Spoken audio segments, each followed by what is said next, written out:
Sesame Street? Yes.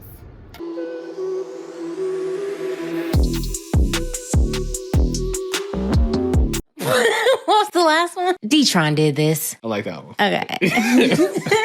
Getting ready to head to SeaWorld, right? So wanted to make sure that... What? Oh, the sun? You want a hat? Yeah. Mama, I want a hat. Put it on, Chunk. Mama. All right, so we bought these hats for the boys for SeaWorld thinking Mama, I want the they hat. had a strap because Target's website Okay. showed them with a strap on them. No strap. Ain't no strap in there. Strap is important because it's windy out here. The last time we bought hats without straps, they went to flying.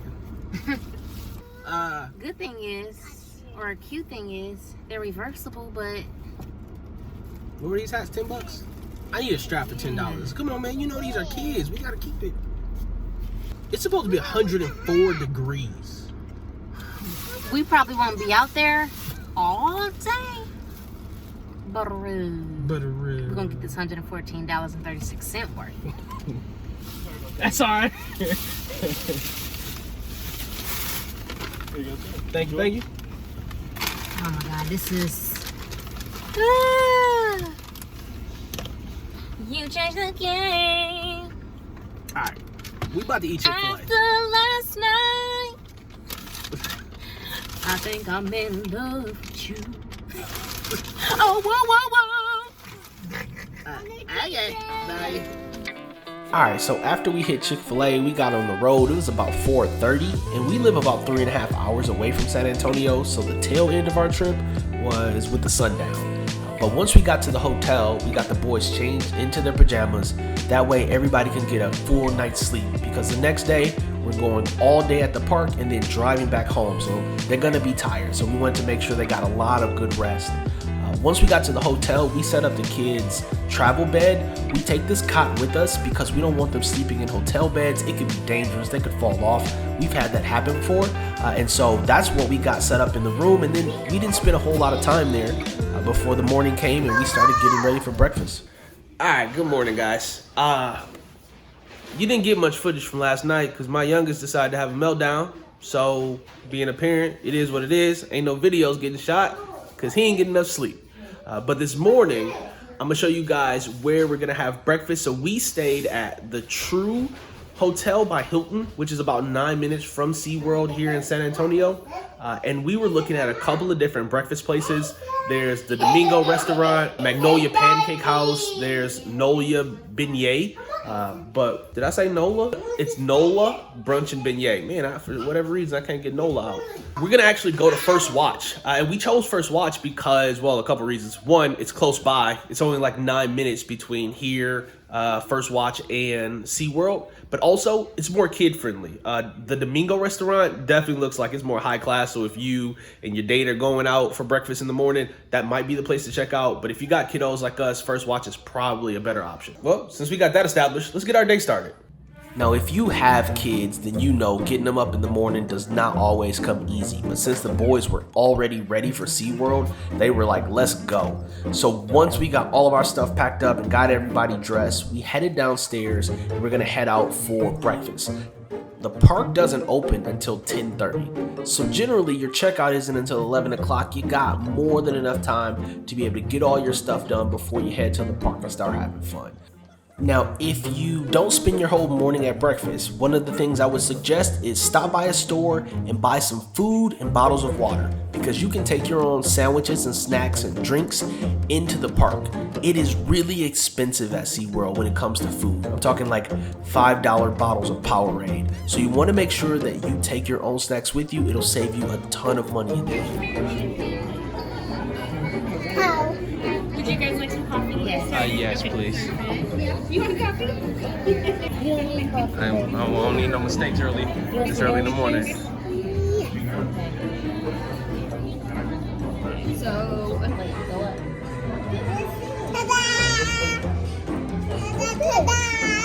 Ta-da!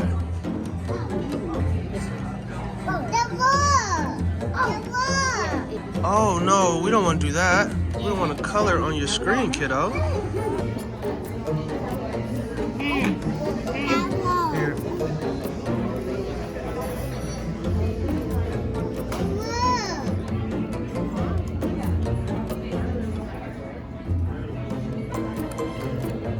Get more. Alright, so after we wrapped up breakfast, we headed to the park. Before you get to the park, there's a couple of things you need to know. One, parking is $30. Just buy it in advance. They'll send you a QR code. You can scan it when you get there. They'll let you right in. Another thing is bring either a trailer or some kind of cart for both your kids and or the stuff you plan on taking into the park with you. It's not a short walk, so comfortable shoes are also a plus when you actually get there.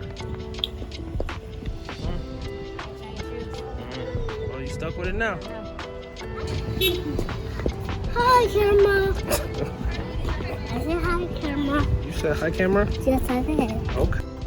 One thing to keep in mind that ticket prices vary, so buy them in advance. When we got our tickets, because of the day, we were able to get them for $49 a piece. That was for me and my wife, but we waited till we got to the park to get my son's ticket.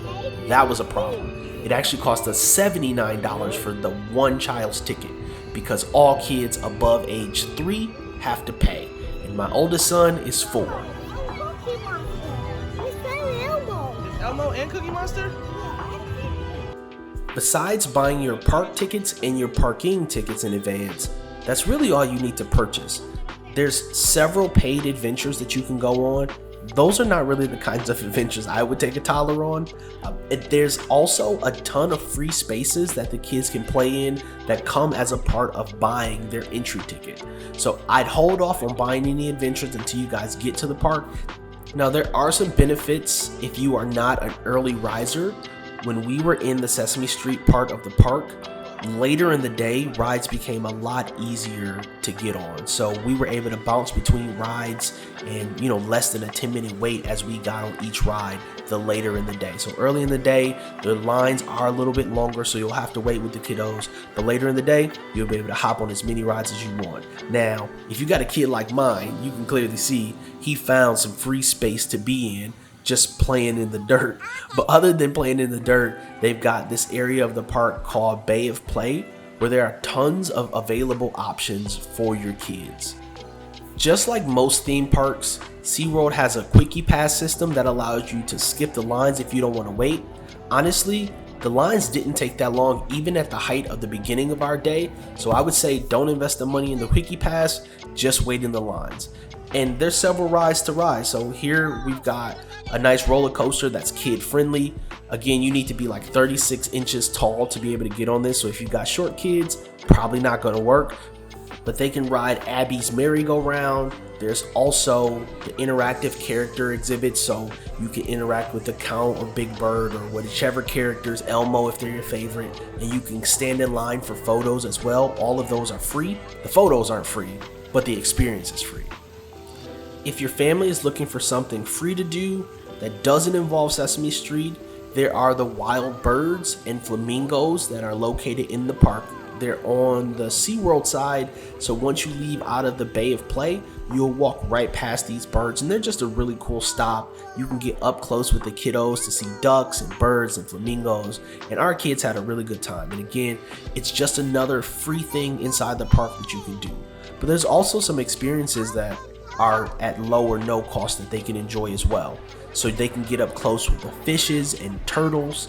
There's also the Orca show, which is free, and it's one of the best things at this park. Me and my wife were even really amazed. I've never seen something that large in person, so it was really cool to see the orca whales. A couple of notes about the show. They run them 2 or 3 times a day, and it's about 15 minutes of intro video and speaking before the whales actually do their thing.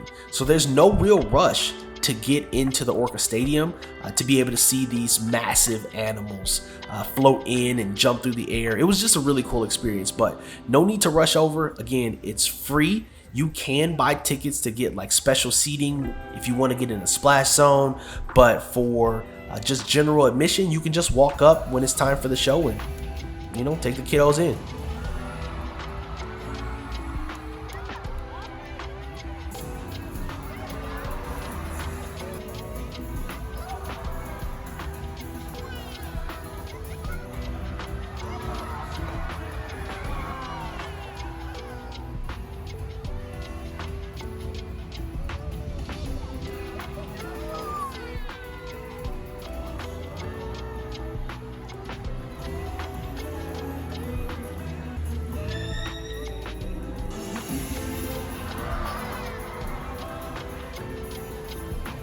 It was pretty amazing to see what these animals could do. But after the orca show, we went back to the Sesame Street part of the park so that we could visit the gift shop and see if we would take home one of these $35 stuffed animals. The answer is no, we did not. But they got a lot of good stuff in there, and if you come with the intent to buy a bunch of Sesame Street items, they've got your selection right here inside the gift shop. Also, a lot of good towels if you want to take your kids over to the splash zone, which is where we headed after we left there. The splash zone is just a big splash pad with a bunch of kids playing in water. It's fun for the kiddos. They really enjoyed it. And that was the last thing we did before we headed out of the park. And that's why my son is sad. Mama. Alright guys, so that is a full day. It is hot. We're getting ready to get on the road, head back to McAllen. But as always, please like, share, subscribe, hit that notifications button, get some alerts. Find out when we're dropping new videos, and if you decide not to like, share, or subscribe, you know what? I won't even be mad at you. Till next time, guys. Peace. Baby, peace.